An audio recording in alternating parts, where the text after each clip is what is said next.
Hello there! In this box, I have stuff that goes back to 1996. In this box, I have stuff that goes back to 2000, well, the mid-2000s, probably around 2006. Which one should I share with you in this video? I can't make up my mind, so let's go through both. What do you think? Welcome to Unboxing the Boxes, my Star Wars collection. This is episode 195, the Star Wars Titanium die-cast figures of 2006, and some episode 1 fun.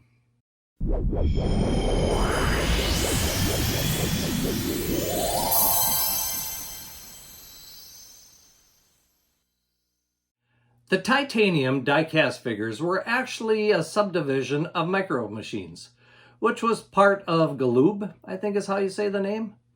That doesn't really matter anymore. By the time these came out, it was all owned by Hasbro anyway. The die-cast series was released, well, according to the back here, was released in 2006. They were first released as colorful figures, and they did have limited articulation, and I do mean very limited.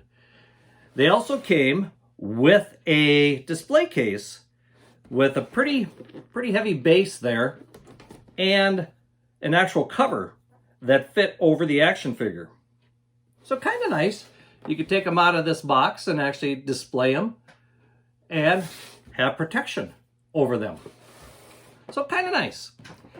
Now, after they released these, they also released a limited edition vintage finish figure, which was kind of like this. So the regular one had color, the other one kind of had a pewter finish type look to it. For some reason, I have more of these than these. Who knew? Actually, to tell the truth, I really wasn't going out of my way collecting these. I happened to buy them all when they were on sale. Basically on closeout. Then I thought, what the heck? I'll spend the money on them now. So let's take a look a little closer at these, shall we? Oh, wait once. Before we do that, I should probably have the trivia question, shouldn't I? Today's trivia question comes from boardpanda.com. The question is, which Ewok had an iguana as a pet and advisor? Which Ewok had an iguana as a pet and advisor? You know, I can't say I noticed that in the movies. So if I didn't have the thing sitting in front of me, I wouldn't have a clue. Hopefully you'll do better than me on that. Well, let's put this over to the side. And let's take a little better look at the Titanium die-cast figures. First of all, you know me, I never opened them. So they're still in the original carton. And to tell the truth, I just had to take a quick look online to see if I could figure out what the actual price for these were at that time. And when I did my quick check, I didn't find anything on it. But I did find that on eBay, people are trying to sell these things for anywhere from $60 to $90 each. I know they weren't anywhere near that when they were in the store. If memory serves me right, I think I picked these up for less than 10 bucks a piece. And that's a pretty good price, I thought. So here we have Bossk. And you know Bossk, he is the bounty hunter. If we look at the case here, it is a really nice case. Lots of plastic on this one. You could see it from all sides, Hasbro. And then if we look at the back, we've got some information about this particular character. This Trandoshan bounty hunter heeds Darth Vader's call to track and capture the crew of the Millennium Falcon. Bossk has had several humiliating run-ins with Han Solo and Chewbacca in the past. He desires to be the first to find the crew so he can get his revenge and his substantial reward. Although Bossk is an experienced bounty hunter who has captured, killed, or enslaved dozens of Wookiees, he fails to beat Boba Fett to Cloud City, where the Falcon's crew is hiding. Another fun little thing on the back, not only did they have that little explanation there, they've also got some details about this particular character. For example, it says occupation, bounty hunter, species, Trandoshan, meters, height, 1.9 meters. His vehicle was the Houndstooth. Weapons, well, he liked his blaster rifle, grenade launcher, flamethrower. His unique skill, he can grow back severed limbs. Now, like I said, there was a series of these colorful ones. In fact, they were the main ones. Unfortunately, this is the only colored one I have in the series. However, I do have a few of the limited edition vintage finish. So as you can see, the two figures are the same. The packaging is pretty much the same, except for the stickers that you see on them. The back is the same. But like I say, this one, the limited edition, actually is not colored and looks pretty cool. It looks more like a statue in this one, where this one looks more like an action figure caught in mid-scene or something, caught in a bit of action. So Bossk is the only one that I actually have both versions in. Let's take a look at the other vintage figures that I have. Now, one thing before I go to the next one, if you look on the backs here, you'll also notice they do list one other figure. And the other figure listed on the back of Bossk is the Sandtrooper. Do I have it? Yes, I do. And there it is, the Sandtrooper. And I just noticed, remember I was telling you that it's got kind of this neat wraparound thing here? It's actually a helmet. It's designed to be like a helmet. Kind of a neat little job of packaging. Almost more effort put into this than we see in a lot of the stuff nowadays. What does it say on the back for the Sandtrooper? Sandtroopers are the desert terrain forces of the Galactic Empire, with specialized armor and gear designed to withstand the harsh, arid conditions of desert planets like Tatooine. Like all stormtroopers, they are completely devoted to serving Emperor Palpatine and carry out their orders without hesitation, mercy, or even regard for their own lives. As far as the little stats on the back here, it says, member of the Army of the Galactic Empire. Serves Emperor Palpatine. Height 1.86 meters in armor. Protected by blastoid composite armor. And main weapons are either the blaster rifle or blaster pistol. Oh, I like this. Trained to ignore casualties within their ranks during battle. Never quite thought of that before, but you know, when you look back on Star Wars action scenes, the stormtroopers really weren't doing anything to help each other, were they? Guess that kind of explains that. There again, very limited articulation. Looks like we might have a little bit at the shoulder and probably a hip swivel. And that's probably about it. What do you think of this figure? I think it's kind of sharp, but just doesn't quite fit with the regular action figures that you'd buy. The next one I have is also, of course, the vintage figure. And it is Boba Fett. And actually, when we look at this one, it is pretty good. He's got a nice action pose there, ready to shoot somebody. Battered, scarred, tried, and tested, Boba Fett has been through a lot of tough situations and always emerges as the victor. From capturing Han Solo and Bespin to battling inside the digestive system of the mighty Sarlacc, this warrior has been born and bred to be the best bounty hunter the galaxy has ever known. A man of few words, Fett prefers to work alone and keep a low profile. Now, I like the little part in there that says, battling inside the digestive system of the mighty Sarlacc. If you recall back at this time period, back in 2000, well, this one was actually 2005.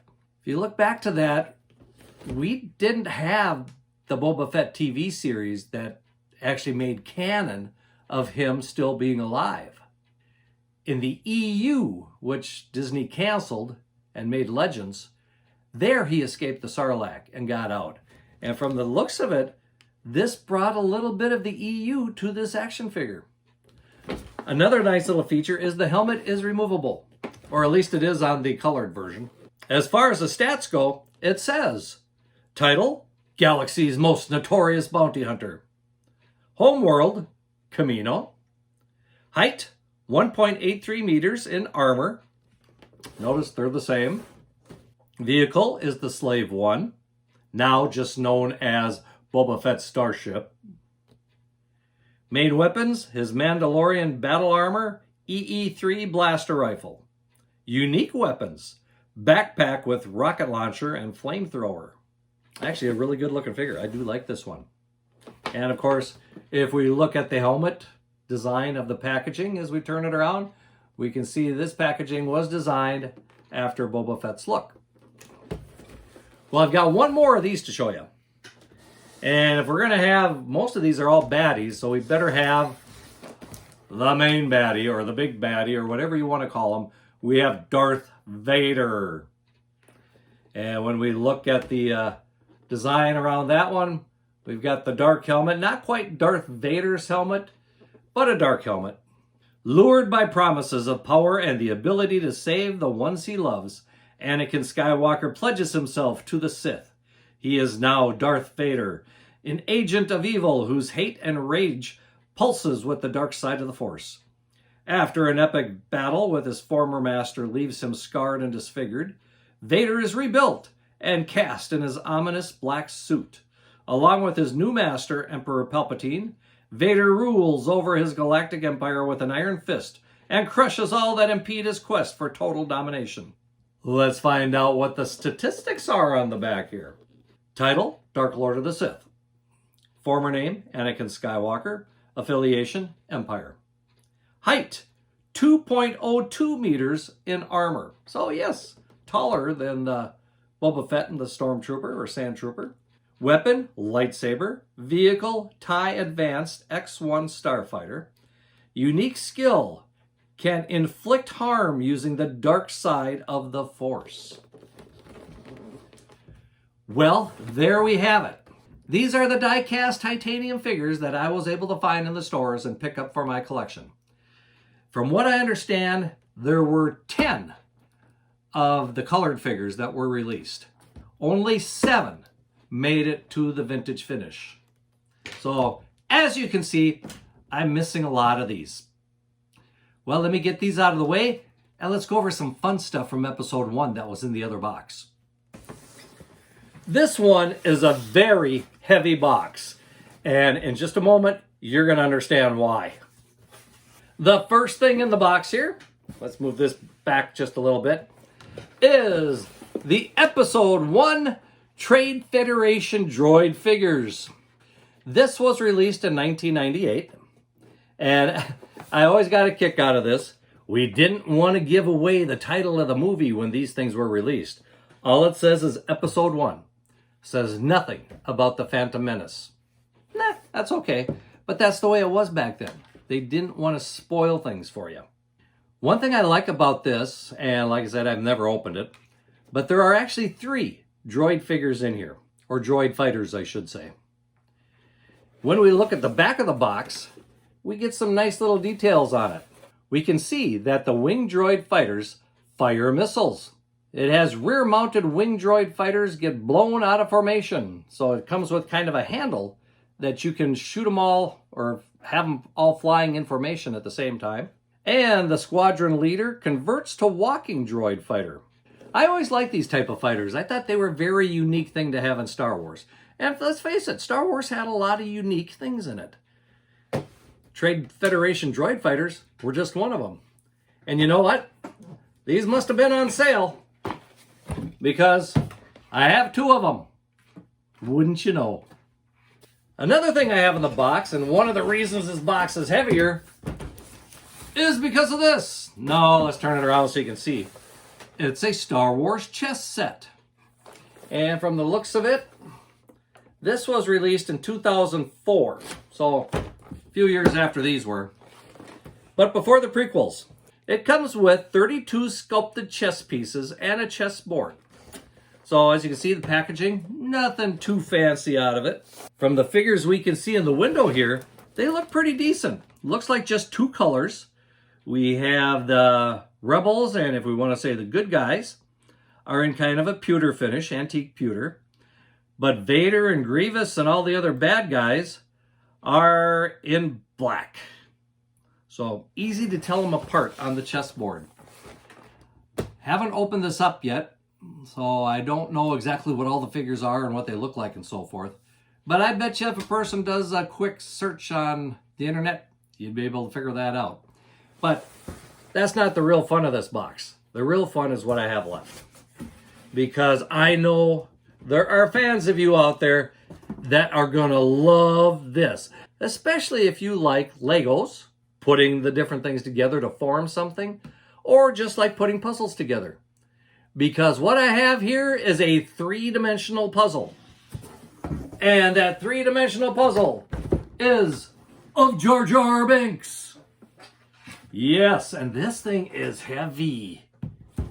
As we can see, we basically it forms a bust of Jar Jar. And from the looks of it, pretty decent detail. I looked online and it said something to the effect that it would take approximately 20 minutes to put this together if a kid was working on it.